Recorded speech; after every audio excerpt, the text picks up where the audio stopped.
She laughed at his torn clothes, spat on his only coin, and married the richest hunter in the village. 20 years later, that same girl stood barefoot at Golden Palace gates, begging the man she once called nothing. This is the ancient tale of Kwame the Quiet and the price of a cruel laugh. In the heart of the savannah stood the village of Koforidua, where the red earth met the endless sky, and every person's worth was measured by the cloth on their back and the cowries in their pouch. Here lived Kwame the Quiet, an orphan who owned nothing but 3 patched rags and a heart bigger than the baobab tree. Every dawn he carried charcoal to the market, earning just enough to keep hunger away. And here lived Akojua, the most beautiful maiden in 7 villages. Her laughter rang like bells, her beads shone like stars, and every young man from miles around brought gifts of ivory cloth and gold to win her smile. For 1 whole year, Kwame saved every single cowrie he earned. When he finally had 3 shining shells, he polished them until they gleamed, wrapped them in his best cloth, and walked to the village square that he knelt before Akojua, trembling, and offered the tiny bundle. Akojua, he said, these 3 cowries are all I own, but my heart is yours if you will have it. The crowd fell silent. Akojua looked at the rags, looked at the 3 cowries, and burst into laughter so loud the birds flew from the trees. The laughter rang out like 1,000 bells across the dusty village square. Akojua's voice was sharp, bright, and cruel.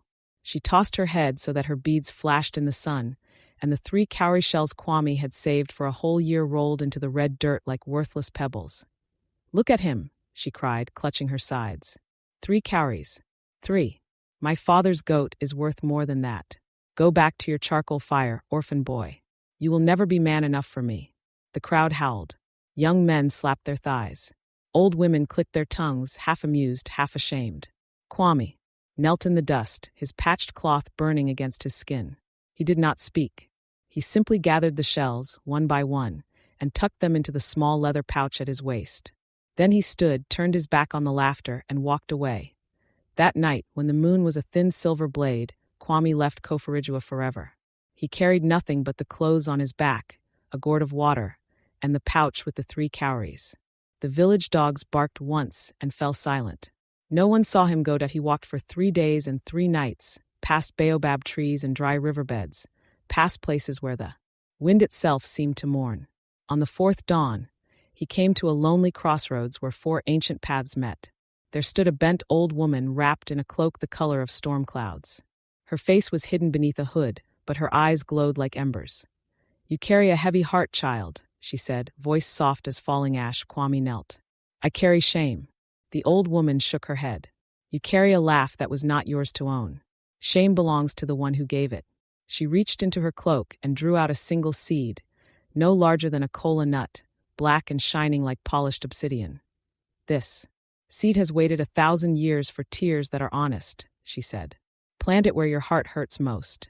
Water it every night with the tears you will not let the world see. And whatever grows, tend it with the same silence you have always carried. Kwame took the seed. His fingers trembled. What will it become? He asked. The old woman smiled, and for a moment her face was young and terrible and beautiful all at once. That, she said, depends on how much you are willing to suffer for what you love. Then she was gone, melted into the morning mist like smoke. Kwame walked on until he found a barren hill where nothing grew, not even grass. The earth was cracked and hard as iron. There he dug a small hole with his hands. He placed the seed inside, covered it, and sat beside the pouch with the 3 cowrie shells on top like a marker. That night he returned. He sat beside the tiny mound and wept. Not loud, not dramatic, just quiet tears that soaked the earth until the dust turned dark. Every night for a year he came back. He watered the seed with tears, with sweat from carrying charcoal by day, and with the silence he had learned to wear like armor. The village forgot Kwame. Akojua married Kofi the hunter, who wore leopard skins and carried a spear tipped with iron. They built a fine compound with many cattle. The laughter that once mocked a poor boy now rang out at feasts and naming ceremonies. No one spoke of the orphan who had vanished into the night. But on the barren hill, something began to stir. First came a single green shoot, thin as a blade of grass. Kwame saw it and wept harder. Then the shoot thickened, split, sent out leaves broad as elephant ears. Within weeks it was a sapling taller than a man. Within months it was a tree, but no ordinary tree. Its trunk was silver gray, its leaves shimmered like beaten copper, and from its branches hung fruit that glowed faintly in the dark. Kwame tasted one fruit. It was sweet as honey and warm as fresh milk. When he bit into the seed inside, it rang against his teeth like metal. He cracked it open, and inside lay a nugget of pure gold. Night after night the tree grew. Its roots cracked the barren hill like thunder. Its branches reached for the stars. Soon the entire hillside was covered in golden fruit that fell with soft thuds onto carpets of emerald leaves. Kwame gathered them in silence. He carried them to distant markets where no one knew his name. He traded gold for cattle, cattle for land, land for wells, wells for loyalty. Years passed. The tree became a forest. The forest became a kingdom that had no name, because Kwame never spoke of where the gold came from. Caravans began to travel roads that had never existed before. Villages sprang up around Sweetwater wells. Children who had once thrown stones at the orphan now drank from fountains paid for by his quiet gold. And still, every night, Kwame returned to the first tree, now taller than 10 baobabs, and watered its roots. With a single tear, the old woman's words echoed in his heart. Whatever grows, tend it with the same silence you have always carried. 20 seasons came and went. In Koforidua. The laughter finally stopped. A great drought descended. The rivers dried. The cattle died. Kofi the hunter gambled away the last of his ivory on games of Ao, then drank himself to death under a thorn tree. Akojua, once the proudest maiden in 7 villages, found herself alone, her fine cloths reduced to rags, her beads sold for a handful of millet. Rumor reached her of a mysterious king in the east who opened his palace gates every dawn to feed the hungry, no questions asked. They said his palace was built of gold and ivory, that his wells never ran dry, that his mercy had no limit. Akojua wrapped her last cloth around her shoulders, took the dusty path east, and began to walk. She did not know the name of the king she sought. She did not know that every step carried her closer to the boy whose 3 cowrie shells she had once thrown away. And she did not know that the laugh she had given the world 20 years ago was about to come full circle, like the moon returning to the same sky. But the old woman at the crossroads knew, and somewhere, high in the branches of a tree that had grown from honest tears, a single golden fruit ripened, and waited. The first night Kwame watered the black seed, nothing happened. The second night, nothing. On the 7th night, a single green shoot pierced the iron-hard earth like a spear of light. Kwame fell to his knees. By the next full moon, the shoot had become a sapling taller than his head. Its leaves shimmered copper in the dawn, and its bark already carried the silver-gray pattern of a mature baobab. Kwame did not speak of it to any living soul. He simply returned each night, poured his tears, and watched. Then came the night that changed everything. Kwame arrived at the hill under a sky heavy with stars. Where the sapling had stood only hours before now towered a baobab, so vast its trunk was wider than 10 men standing shoulder to shoulder. Its roots had cracked the barren hill like lightning frozen in stone. Its branches spread across the sky like the arms of a giant embracing the heavens. And from every branch hung fruit. Not ordinary fruit. Each one glowed faintly, golden as the sun at noon, heavy as river stones. When Kwame reached up and plucked the nearest, it felt warm in his palm. He pressed a thumbnail into the skin. The fruit split open with a soft sigh, and inside lay a nugget of pure gold the size of pigeon egg. Kwame stared until the stars blurred. Then he laughed, one short, astonished sound that startled a nightjar from the branches. He laughed again louder, until tears rolled down his cheeks for an entirely different reason. He began to harvest. Every dawn he filled a small leather sack with golden fruit and walked to the distant trading town of Tamale, where no one knew his face. There he sold 1 or 2 nuggets to merchants who thought him a lucky prospector. He never sold more than enough to buy what he needed: iron tools, cloth, seed, grain, cattle. Then he vanished before questions could be asked. With the gold he dug the first well in a village that had never known sweet water. Children danced around him, but he only smiled and moved on. He paid for a road to be cut through thornbush so caravans could pass safely. He bought land no one wanted and planted mango groves that fed entire clans. Years passed like seasons in a dream. The magical baobab grew faster than any tree had the right to grow. Its roots drank rivers underground. Its branches reached so high that eagles built nests in them. Every fruit it bore was heavier, purer gold. Then the last. Kwame harvested only what he needed and left the rest to ripen. For the tree seemed to know his heart and gave exactly enough. By the 10th year, Kwame owned every major trade route between the coast and the desert. Caravans paid him tolls that he never collected. Markets sprang up where his wells stood. Villages that once starved now sent their sons to guard his warehouses, proud to serve the unseen master they called the Quiet One. He has built no palace yet. He lived in simple compounds, dressed in plain clothes, and spoke little. Merchants who met him thought him only a clever trader. Kings who received his gifts of gold and grain believed him a generous ally. None guessed that the same man who had once knelt in rags before a laughing girl now moved the wealth of nations with a whisper. By the 20th year, the baobab had swallowed the entire hill. Its roots had become silver rivers beneath the earth. Its trunk rose like a mountain of its own. From its highest branches, on certain nights, one could see the lights of 7 kingdoms. And at its base stood a palace none had seen built. Walls of white ivory rose in graceful curves. Roofs of beaten gold caught the sunrise and threw it back like fire. Gardens of jasmine and frangipani perfumed the air. Fountains sang where once only dust had blown. Servants moved in silence, for Kwame had chosen only those who had once been orphans, widows, outcasts. They served not out of fear, but out of gratitude. Kwame himself wore robes of simple white, though now woven with threads of gold. A single ring of ancient design circled one finger. He sat on a throne carved from the first branch of the great tree, and when he spoke, even the wind listened. Yet every night, no matter how many kings sent envoys or how many queens offered their daughters, Kwame returned alone to the heart of the tree. There, beneath roots older than memory, he poured one final tear onto the earth that had once been barren. The tree drank it and grew one more inch toward the stars. And somewhere far away, a woman who had once laughed at 3 cowrie shells began to hear whispers of a king whose mercy had no limit, whose palace gates opened every dawn to feed the hungry, and whose name no one seemed to know. The seed had swallowed mountains. The boy who planted it had swallowed his pain. And the world, whether it knew it or not, now rested in the shade of a tree that had been born from honest tears. The rains forgot Kofarigua. First, the streams shrank to cracks. Then the wells turned to dust. The cattle fell where they stood, ribs showing like shipwrecks. Even the mighty baobab in the village square dropped its leaves in surrender. Kofi the hunter, once proud in leopard skins, became a ghost of himself. He gambled away the last goats on games of Ao, then the iron-tipped spears, then the very roof beams of his compound. When the final cowrie was lost, he walked into the bush with a gourd of palm wine and never returned.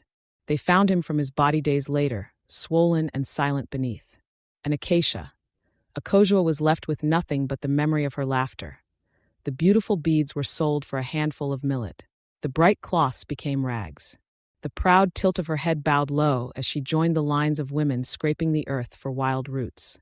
Her once smooth hands cracked and bled. The mirror she had once used to admire her beauty now showed a stranger with hollow cheeks and eyes older than her years. One evening, as the village elders sat in silence beneath the dead baobab, a wandering trader arrived, leading a single camel laden with water skins. He spoke of a king in the east whose palace gates opened every dawn to feed the hungry. They said his storehouses never emptied. They said his wells ran sweet even in drought. They said he asked no tribute, only that the hungry come. Akojua listened, her heart beating like a trapped bird. She had no cowries, no cloth, no pride left to lose. That night, she wrapped her last headscarf around her shoulders, took a cracked calabash for water, and began to walk east. She walked for 7 days beneath a sun that burned the soles of her feet. Thorns tore her wrapper. Dust caked her lips.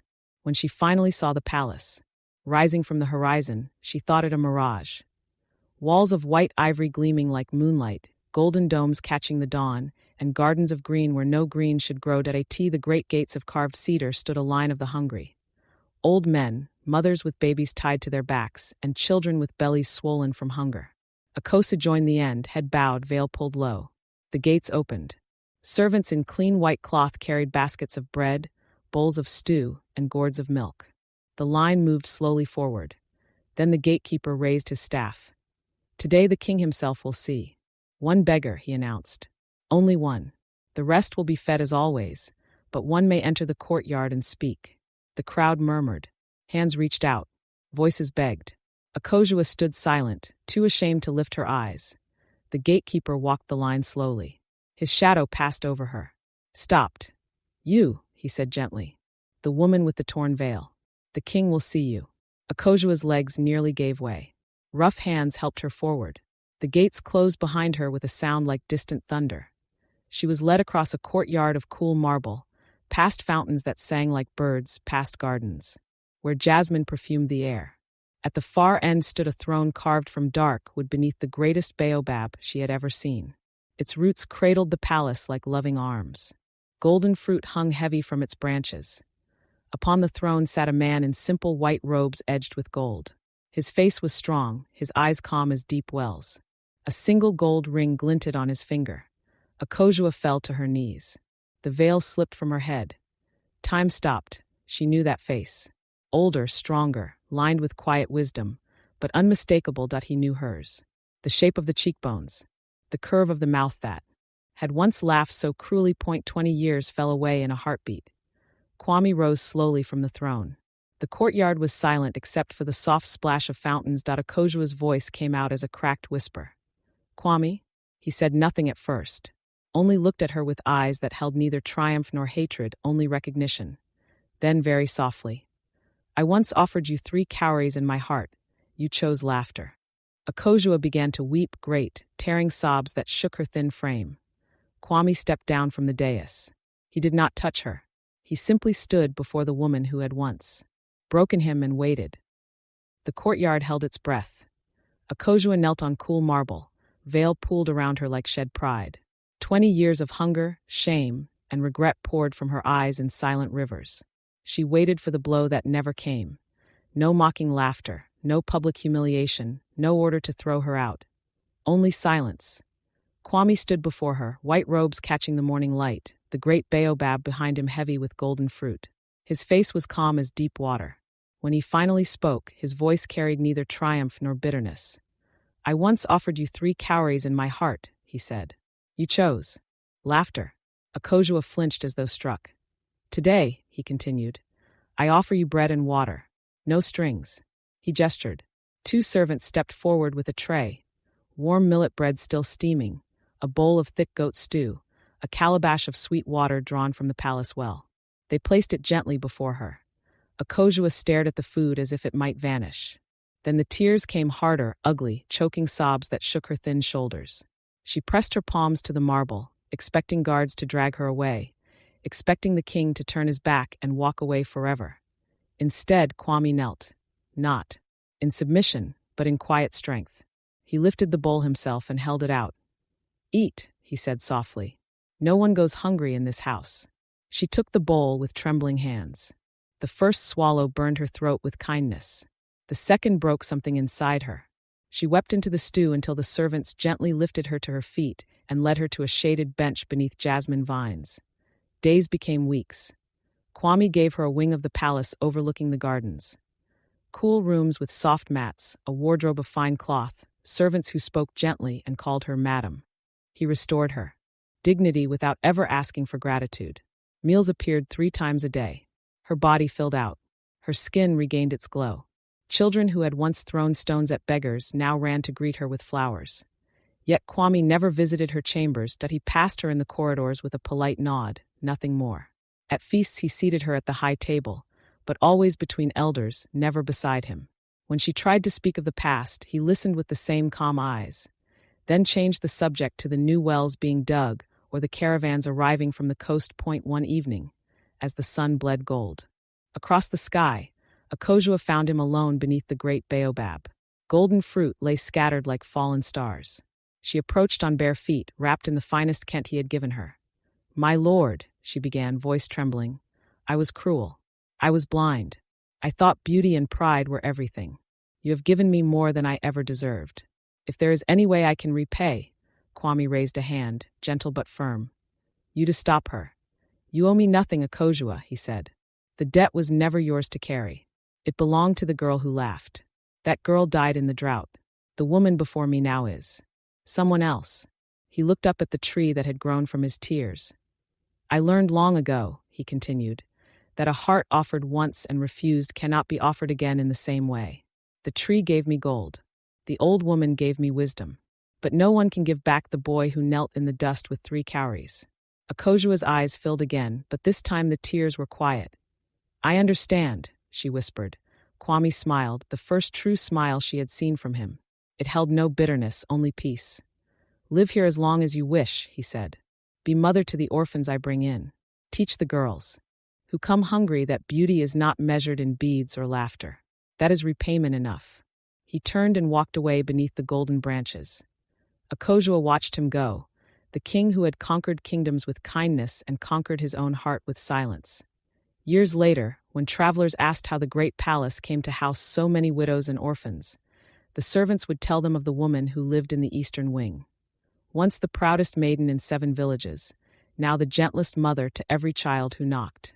And if they looked closely, they might see her sometimes standing beneath the baobab at sunset, placing a single golden fruit at the base of the tree, watering it with tears that were no longer bitter.